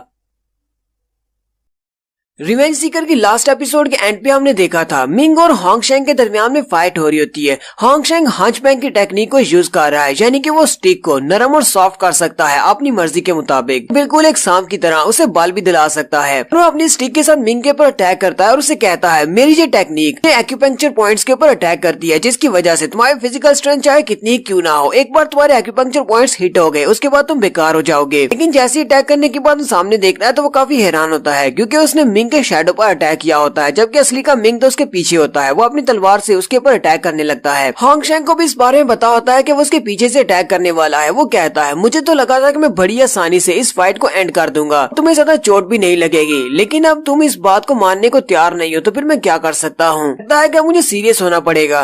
होंगशेंग मिंग से कहता है, तुम्हारी फुटवर्क टेक्निक तो काफी ज्यादा अच्छी है, मुझे काफी ज्यादा तेज भी है, इसलिए तुम्हारी वजह से मैंने तुम्हारे शैडो के ऊपर अटैक कर दिया। लगता है तुम यहाँ पर कोई इल्यूशनरी टेक्निक को यूज कर रहे हो, लेकिन तुम्हें एक कमाल की बात बताऊं, मेरी फुटवर्क टेक्निक भी तुम्हारी फुटवर्क टेक्निक से कम नहीं है। और वो अपनी फुटवर्क टेक्निक को यूज करते हुए जल्दी से साइड पर हट जाता है। होंगशेंग की स्पेशल टेक्निक का नाम सिल्वर मून स्टेप होता है और वो भी फ्लैश स्टेप की तरह काफी ज्यादा तेज है। सिल्वर स्टेप को यूज करते ही वो साइड पर हटता है और वहीं से अपनी स्टिक को एक ड्रैगन बना लेता है और उस स्पेशल टेक्निक का नाम शैडो ड्रैगन होता है। मिंग जल्दी से अपनी तलवार को घुमाता है और उसकी स्टिक को रोक लेता है और उसे कहता है, चाहे तुम कोई सा भी अटैक कर लो, मुझे पहले से पता है कि तुम कौन सा अटैक करने वाले हो। मिंग की तलवार जैसे ही उसकी ड्रैगन वाली स्टिक के साथ टकराती है, वहाँ पर एक जबरदस्त धमाका होता है और उस धमाके से मिंग बेचारा पीछे की तरफ गिर जाता है। मिंग ने ये तो देख लिया था कि वो यहाँ पर अटैक करने वाला है, लेकिन उसे ये नहीं पता था कि उसकी स्टिक के अंदर कितनी ज्यादा पावर है। मिंग पीछे गिरने के बाद जख्मी हो जाता है और उसके मुंह से ब्लड निकल रहा होता है। ज़ेंग हैंग में बेचारा काफी ज्यादा हैरान होता है और कहता है, ये क्या हुआ, बॉस तो हैंड टू हैंड कॉम्बैट में हार रहे हैं, मैंने पहली बार बॉस को इस तरह हारते हुए देखा है, ऐसा तो नहीं कि हम लोग इस मैच में हार जाएंगे। गिरने के बाद उठता और कहता है, ये लड़का तो काफी ज्यादा स्ट्रॉन्ग है, ये अपनी स्टिक को एक चाबुक की तरह भी यूज कर सकता है। लेजेंडरी स्टोन वॉल के अंदर मैं जिस हंचबैक के साथ फाइट की थी, उसकी टेक्निक्स तो बहुत ज्यादा सिंपल थी, इसके पास और भी बहुत सारी टेक्निक्स हैं जो कि ये स्टिक को यूज करते हुए कर सकता है। मिंग अभी वहीं पर बैठा सोच ही रहा होता है कि उसी वक्त होंगशेंग आके बढ़ता है और अपनी स्टिक के साथ उस पर अटैक कर देता है और कहता है, मैं तुम्हें सोचने का टाइम भी नहीं देने वाला। मिंग उसके अटैक को अवॉइड करने के लिए जल्दी से ऊपर की तरफ जंप करता है और उसके अटैक को अवॉइड कर लेता है और फिर से अपने इंस्टेंट स्टेप को यूज करते हुए अपनी तलवार लेकर उस पर अटैक करने के लिए आगे बढ़ता है। लेकिन होंगशेंग भी अपनी स्टिक के साथ उसकी तलवार के अटैक्स को ब्लॉक कर लेता है। होंगशेंग हंसते हुए कहता है, ब्रदर, मेरी स्टिक की मदद से तुम्हारी तलवार के अंदर जितनी भी फोर्स होती है उसमें से आधी को तो मैं नॉलिफाई कर देता हूँ और बाकी तुम मेरे डिफेंस को नहीं तोड़ सकते। मेरे डिफेंस को तोड़ोगे तभी तो मेरे करीब पहुँच सकते हो, इसलिए प्लीज मेरी बात मान लो और मेरे हाथ थोड़ी सी मार खा लो और इस कंपटीशन से बाहर हो जाओ, तरह मेरा मिशन भी पूरा हो जाएगा और तुम्हें ज्यादा चोट भी नहीं लगेगी। मिंग से कहता है, अपनी बकवास बंद करो, तुम कुछ ज्यादा ही बकवास कर रहे हो। साथ ही वो अपनी तलवारबाजी के स्पेशल स्किल जिसका नाम नाइट शैडो ब्लेड है उसको यूज करता है। होंगशेंग कहता है, तुम्हारा ये अटैक तो काफी ज्यादा पावरफुल लग रहा है, लगता है कि इसके लिए मुझे भी अपनी स्टिक को चेंज करना पड़ेगा। और वो अपनी स्टिक को ब्लैक कर लेता है, अपनी स्टिक को सामने की तरफ करते हुए उसे बिल्कुल एक स्पीयर की तरह यूज करता है जिसका नाम स्काई ब्रेकर गन होता है। देखने वाले सारे काफी हैरान होते हैं और कहते हैं, पहले इसने अपनी स्टिक को एक सॉफ्ट स्टिक के तौर पर यूज किया और फिर इसे एक चाबुक के तौर पर, यानी एक हंटर के तौर पर, अब अपनी स्टिक को ये एक स्पीयर के तौर पर यूज कर रहा है। पंक्तियान होली लैंड के लड़के तो वाकई में बहुत ज्यादा पावरफुल है। वो मिंग की तलवार को अपनी उस स्पीयर के साथ ही ब्लॉक कर लेता है और उसकी स्पीयर की पावर काफी ज्यादा होती है, जिसकी वजह से मिंग बेचारा पीछे की तरफ घसीटा जाता है। मिंग पीछे हटने के बाद काफी ज्यादा उदास हो जाता है। वो अपने हाथों की तरफ देखता है और कहता है, मेरा स्पेशल मूव भी इसके सामने बेकार है, अब मैं क्या करूँ। मिंग कहता है, मैंने पिछली फाइट्स में यहाँ पर बहुत सारे मार्शल कॉइन्स और बहुत सारे मार्शल फ्लैग्स को फेंका था, अगर मैं उन सभी को इस्तेमाल करते हुए यहाँ पर एक फॉर्मेशन बना लूं तो शायद इसको चौंका सकता हूँ। लेकिन जैसे मिंग अपने आसपास देखता है उन फॉर्मेशन फ्लैग्स को एक्टिवेट करने के लिए, तो वहाँ पर कुछ भी नहीं होता, क्योंकि होंगशेंग को पहले से पता होता है। होंगशेंग उसके फ्लैग्स को तोड़ते हुए कहता है, क्या तुम इन सभी चीजों को ढूंढ रहे हो? कहीं तुम ये सब कुछ देखकर कुछ ज्यादा सरप्राइज तो नहीं होगा? होंगशेंग कहता है, मुझे फॉर्मेशंस के बारे में इतना कुछ तो नहीं पता, लेकिन जब मैंने तुम्हें देखा कि तुम अपनी फाइट के दौरान अरीना में बहुत सारे फ्लैग्स और मार्शल कॉइन्स को फेंक रहे हो, मुझे लगा शायद तुम यहाँ पर कोई फॉर्मेशन बनाने वाले हो। सारे के सारे फ्लैग्स को तो मैंने तोड़ दिया है और मार्शल कॉइन्स के लिए तुम्हारा बहुत ही शुक्रिया, मुझे काफी सारे मार्शल कॉइन्स मिले हैं। तो मैं तुम्हें फिर से एक और चांस देता हूँ, सरेंडर करो और यहाँ से बाहर चले जाओ, इस तरह तुम्हारे लिए बहुत ज्यादा आसान रहेगा। ज़ेंग हैंग काफी ज्यादा घबरा जाता है और कहता है, अब क्या होगा? बॉस के तो सारे के सारे सीक्रेट प्लान्स फेल हो चुके हैं। बॉस यहाँ पर एक सरप्राइज अटैक को भी यूज नहीं कर सकता क्योंकि उसने फॉर्मेशन बनाने के सारे सामान को पहले से हटा दिया है। अब हम लोग क्या करेंगे? हमारा सारे का सारा पैसा भी डूब जाएगा। मिंग बेचारा भी काफी ज्यादा बुरी हालत में है और लंबे लंबे सांस ले रहा होता है, जबकि देखने वाले सारे काफी ज्यादा खुश होते हैं और कहते हैं, हाँ, इसके साथ बिल्कुल ठीक हो रहा है। ये लड़का हमारे सामने तो बहुत ज्यादा एरोगेंट बन रहा था और इसने हमें बहुत ही आसानी से हरा दिया, लेकिन अब जबकि इसका सामना एक पावरफुल लड़के के साथ है, अब ये भी यहाँ पर कुछ हास नहीं कर पा रहा। होंगशेंग फिर से मिंग से कहता है, ब्रदर, अब बस ही करो, मैं चाहता हूँ कि तुम यहीं पर सरेंडर कर दो। इतना ज्यादा तुम रेजिस्ट करोगे उतनी ज्यादा तुम्हारी हालत बुरी होती जाएगी। हो सकता है कि मैं तुम्हारी मेरिडियंस को बर्बाद कर दूं और एक बार तुम्हारी मेरिडियंस ब्लॉक हो गई, उसके बाद तुम दोबारा कभी मार्शल आर्ट्स की ट्रेनिंग नहीं कर पाओगे। मिंग अपनी डिवाइन टाइची आर्ट को एक्टिवेट करता है और उसको एनालाइज करते हुए कहता है, ये लड़का बहुत ज्यादा स्पेशल है, इसके पास स्पेशल टेक्निक है जो कि इसकी स्टिक को हार्ड भी बना सकती है और सॉफ्ट भी बना सकती है। जब ये अपनी स्टिक को सॉफ्ट बनाता है तब ये सामने वाले की एनर्जी को एब्जॉर्ब करता है और अपनी स्टिक स्टिक को एक हंटर के तौर पर भी यूज कर सकता है, लेकिन जब ये अपनी स्टिक को हार्ड बनाता है तब ये इसको अपने अटैक के तौर पर यूज करता है। यानी कि ये अपनी स्टिक को अपने डिफेंस के लिए भी यूज कर रहा है और अपने अटैक्स के लिए भी यूज कर रहा है, लेकिन दोनों के पीछे की पावर एक ही सेम यूज हो रही है। अगर मैं इस लड़के को हराना चाहता हूँ तो मुझे इसके डिफेंसेस को ब्रेक करना पड़ेगा। मिंग कहता है अगर मैं यहाँ पर एक लार्ज स्केल की फॉर्मेशन नहीं बना सकता क्योंकि ये मुझे बनाने नहीं देगा, तो फिर मुझे एक छोटी फॉर्मेशन बनानी चाहिए जो कि मैं बहुत ही आसानी से और बहुत ही स्पीड से बना सकता हूँ। मिंग जल्दी से अपने पास से कुछ छोटे फ्लैग्स निकालता है और एक छोटी सी फॉर्मेशन बनाता है। वो उस छोटी सी फॉर्मेशन के साथ अपनी उस ब्लेड के ऊपर यानी अपनी तलवार के ऊपर उसको अप्लाई करता है। साथ ही उसने अपनी 3 कलर वाली गॉड डिपर सैंड को भी अपनी तलवार के ऊपर यूज किया है, जिसकी वजह से उसके ब्लेड का कलर ब्लैक हो जाता है और वो उसी ब्लैक कलर के वाले ब्लेड के साथ होंगशेंग के ऊपर अटैक करने के लिए आगे बढ़ता है। अटैक के दौरान वो अपनी सारी की सारी स्ट्रेंथ को अपने बाजू के अंदर इंसर्ट कर लेता है, वहाँ पर इकट्ठा करता है ताकि उसका इफेक्ट और भी ज्यादा पावरफुल हो जाए। मिंग अपनी फुल पावर के साथ उसके ऊपर अटैक करता है। होंगशेंग को अभी तक इस बारे में जरा भी अंदाजा नहीं है कि उसने अपनी तलवार के ऊपर एक फॉर्मेशन को अप्लाई किया हुआ है जो कि उसकी पावर को मल्टीप्लाई कर सकती है। होंगशेंग जल्दी से अपनी स्टिक को सामने करता है और कहता है तुम यहाँ पर हारने वाले हो और तुम्हें पता भी है तुम मेरा मुकाबला नहीं कर सकते, फिर भी तुम बार बार मेरे पर अटैक क्यों कर रहे हो। लेकिन इस बार जैसे ही वो अपनी स्टिक को एक स्पीयर बनाकर मिंग की तलवार को ब्लॉक करने की कोशिश करता है तो उसे महसूस होता है कि इस बार की पावर बहुत ज्यादा है। होंगशेंग कहता है इस बार का इफेक्ट पहले वाले से काफी ज्यादा डिफरेंट है, लगता है कि इसने किसी और स्पेशल टेक्निक को यूज किया है और उसकी स्टिक भी पीछे की तरफ बेंड हो जाती है। इसकी वजह से होंगशेंग पीछे की तरफ गिर जाता है और वो काफी जख्मी होता है, उसके मुंह से ब्लड निकल रहा होता है। मिंग दोबारा से अपनी तलवार को ऊपर की तरफ उठाता है और दोबारा से उसी मूव को यूज करते हुए उसके ऊपर अटैक करता है। होंगशेंग जल्दी से अपनी स्टिक को सॉफ्ट कर लेता है और अपनी सॉफ्ट स्टिक के साथ उसकी एनर्जी को अपने अंदर अब्सॉर्ब करते हुए उसके अटैक को ब्लॉक करता है। लेकिन मिंग की तलवार की पावर काफी ज्यादा होती है और इसको ब्लॉक करने में काफी ज्यादा मुश्किल हो रही होती है। वो अपनी उस सॉफ्ट स्टिक के साथ उसे काफी देर तक रोका रखता है और अपनी बॉडी के साथ टच नहीं होने देता, लेकिन आखिरकार वो हार जाता है। मिंग की तलवार उसकी बॉडी के ऊपर लगती है और वो बेचारा नीचे गिरने के बाद और भी ज्यादा जख्मी हो जाता है और उसे कह रहा होता है तलवार को पीछे हटाओ। मिंग उसे कहता है मैं इसे पीछे क्यों हटाऊं, तुमने तो कहा था कि तुम अपनी इस सॉफ्ट स्टिक के साथ मेरी एनर्जी को एब्जॉर्ब कर सकते हो, अब चलो एब्जॉर्ब करके दिखाओ। अब देखने वाले सारे कह रहे होते हैं मिंग तो बहुत ज्यादा जालिम है, तरह होंगशेंग तो उसके सामने टिक नहीं पा रहा और ये ऊपर से के ऊपर अपने ब्लेड को दबाकर रखे हुए है। होंगशेंग यहाँ पर वाकई में हारने वाला है, लेकिन ऐसा कैसे हो सकता है, होंगशेंग तो होली लैंड का सन है। मिंग ने अपने ब्लेड के साथ अभी भी उसे नीचे की तरफ दबाया होता है। वो वहीं से अपने सिल्वर मून स्टेप को यूज करते हुए नीचे से बाहर की तरफ निकल जाता है। पीछे हटने के बाद होंगशेंग मिंग से कहता है आज पहली बार मैं इतनी ज्यादा बुरी हालत में हूँ, जब से मैंने मार्शल आर्ट्स की ट्रेनिंग स्टार्ट की है किसी ने भी मुझे इस हालत में नहीं पहुँचाया, तुम वाकई में काफी ज्यादा अच्छे हो। मिंग उसे कहता है तुम्हें परेशान होने की जरूरत नहीं है, अगली बार इससे भी ज्यादा बेहतर अटैक होगा, तुम्हारी हालत इससे भी ज्यादा बुरी होगी। होंगशेंग उसे कहता है तुमने यहाँ पर सिर्फ अपनी ब्रूट फोर्स को यूज करते हुए मेरी मार्शल आर्ट्स की टेक्निक को ब्रेक करने की कोशिश की है, हमारे पास कोई भी स्पेशल स्किल नहीं है, जैसे कि मैं यहाँ पर अपनी हार्ड स्टिक को सॉफ्ट स्टिक में बदल सकता हूँ। सारे के सारे मार्शल आर्टिस्ट ऐसा कर सकते हैं अगर उनके पास स्पेशल स्किल्स हो। ये एक फ्यूजन टेक्निक है जो कि हमें ग्रेट पावर देती है और जबकि तुम ऐसा नहीं कर सकते, तुम्हारी तलवार बहुत ज्यादा स्टिफ है, तुम इसको सॉफ्ट नहीं बना सकते, इसलिए मुझे नहीं लगता कि तुम मुझे हरा सकते हो। ब्रूट फोर्स के साथ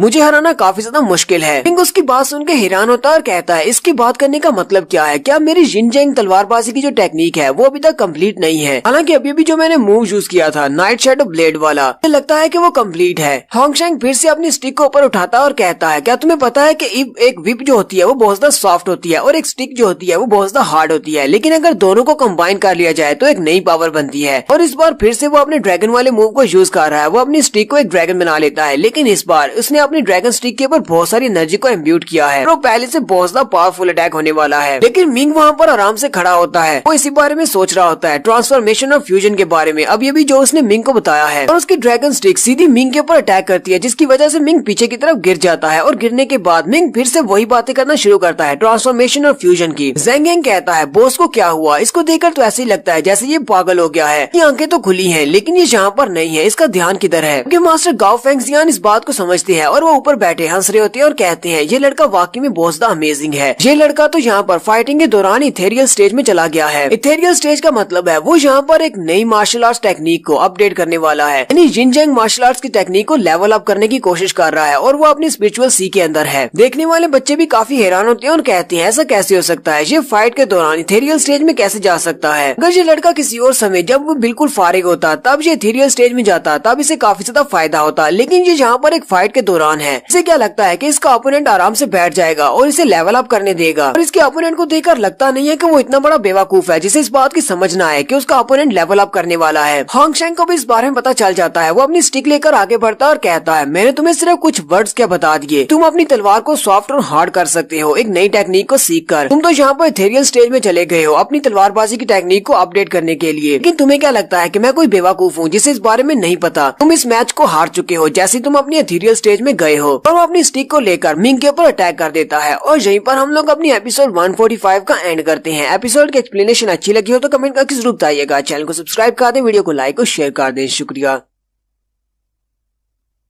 हेलो गाइस, कैसे हैं आप सब लोग। रिवेंज सीकर के एपिसोड 146 के साथ हाजिर हूं। तो लास्ट एपिसोड के एंड पे हमने देखा था मिंग अपनी एथेरियल स्टेट में चला जाता है, यानी कि वो अपने आप को लेवल अप करने वाला है अपनी स्वर्ड टेक्निक को। वहीं पर अपनी स्पिरिचुअल सी के अंदर चला जाता है क्योंकि फाइटिंग अभी जारी होती है। होंगशेंग को भी इस बारे में पता होता है। होंगशेंग कहता है तुम्हें क्या लगता है कि तुम फाइटिंग के दौरान यहाँ पर लेवल अप कर सकते हो और मैं तुम्हें लेवल अप होने दूंगा। वो बड़ी जल्दी आगे बढ़ता है और उसके ऊपर अटैक करता है। वो अपनी लाठी को घुमाते हुए मिंग के ऊपर अटैक करता है, लेकिन मिंग अपनी स्पिरिचुअल सी के अंदर रहते हुए एस्ट्रल स्टेप को यूज करते हुए के अटैक को अवॉइड कर लेता है। इस बात से तो होंगशेंग भी काफी हैरान हो जाता है। मिंग के हेडमास्टर वहीं पर बैठे सब कुछ देख रहे होते हैं। मिंग के हेडमास्टर कहते हैं ये लड़का तो अपनी एथेरियल स्टेज में भी अपनी बॉडी को डिफेंड कर सकता है। हालांकि ये लड़का इस वक्त इस मैदान में मौजूद नहीं है, वो अपनी स्पिरिचुअल सी के अंदर है, लेकिन इसकी बॉडी अपने आप को होंगशेंग के अटैक से बचा रही है। मिंग की मास्टर भी वहीं पर खड़ी होती है। मिंग की मास्टर कहती है हालांकि इसकी बॉडी अपने आप को इतनी अच्छे से डिफेंड नहीं कर पा रही, लेकिन फिर भी एथेरियल स्टेज में इतनी ज्यादा कॉन्शियसनेस होना काफी ज्यादा अच्छी बात है। पता नहीं अपने आप को लेवल अप करने तक यहीं पर टिक पाएगा या नहीं। हेडमास्टर से कहते हैं तुम्हें परेशान होने की जरूरत नहीं है, तुम्हें पता है हमारी एल्डर्स प्रिंसेस को इसकी फुटवर्क टेक्निक की वजह से काफी ज्यादा मुश्किल हुई थी। इस लड़के के पास काफी स्पेशल फुटवर्क टेक्निक है। अगर मैं तुमसे कहूँ कि मुझे पहले से पता है कि इस बैटल में कौन जीतने वाला है, क्योंकि अगर मिंग अपनी इस टेक्निक को मास्टर कर लेता है और वो जल्दी से ब्रेक थ्रू कर लेता है तो होंगशेंग उसके सामने नहीं टिक पाएगा। होंगशेंग भी बड़ी स्पीड के साथ अपनी छड़ी के साथ मिंग के ऊपर अटैक किया जा रहा होता है, लेकिन मिंग अपनी सब कॉन्शियसनेस को यूज करते हुए अपने एस्ट्रल स्टेप को यूज करता है, उसके सारे के सारे अटैक्स को अवॉइड कर लेता है। होंगशेंग भी इस बात से काफी ज्यादा हैरान होता है और कहता है आज यहाँ पर हो क्या रहा है, इसके पास तो कुछ बहुत ही स्पेशल फुटवर्क टेक्निक्स हैं। अभी मैं इसके ऊपर अटैक करता हूँ, ये मिनिमम मार्जिन के साथ मेरे अटैक्स को अवॉइड कर लेता है। अब मैं इस लड़के का क्या करूँ, मुझे लगता है कि टाइम मेरी साइड पर नहीं है और मैं हारने वाला हूँ। और मिंग यहाँ पर कुछ बड़बड़ा रहा है, लेकिन उसकी मुझे समझ नहीं आ रही क्योंकि वो अपने कुछ फार्मूलेस बोल रहा है, इसलिए मैं उन सभी को स्किप करने वाला हूँ। हमारे काम की बात बस इतनी है कि वो एंड पर अपने आप को ब्रेक थ्रू कर लेता है और अपनी यिनचैंग तलवारबाजी की टेक्निक को लेवल अप कर लेता है और एक नया मूव सीख लेता है। होंगशेंग उसकी तरफ देखता है और कहता है मुझे लगता है कि ये अपनी स्पिरिचुअल सी से बाहर निकल रहा है। अब ये अपने आप को लेवल अप करने के बहुत ज्यादा करीब पहुंच चुका है और अब ये अपने फाइनल मूव को चलने वाला है। होंगशेंग जल्दी से अपनी छड़ी को फिर से एक बड़ा सा ड्रैगन स्नेक बना लेता है और कहता है मैं तुम्हें तुम्हारे ब्रेक थ्रू को कम्प्लीट होने नहीं दे सकता। जैसे वो अपनी छड़ी वाले ड्रैगन के साथ मिंग के ऊपर अटैक करता है तो मिंग भी अपनी तलवार को आगे से घुमाता है और उसकी तलवार उसके ड्रैगन के साथ जैसी टकराती है वहाँ पर एक जबरदस्त धमाका होता है। होंगशेंग उड़ता हुआ अरीना से बाहर जाकर गिरता है। होंगशेंग गिरने के बाद कहता है मैंने अपने सबसे स्ट्रॉन्गेस्ट मूव को यूज किया था, लेकिन इसने सिर्फ अपनी तलवार को एक बार स्ट्राइक लगाते हुए मुझे बाहर फेंक दिया। ये लड़का तो वाकई में खोली सन है। रेफरी कहता है कंटेस्टेंट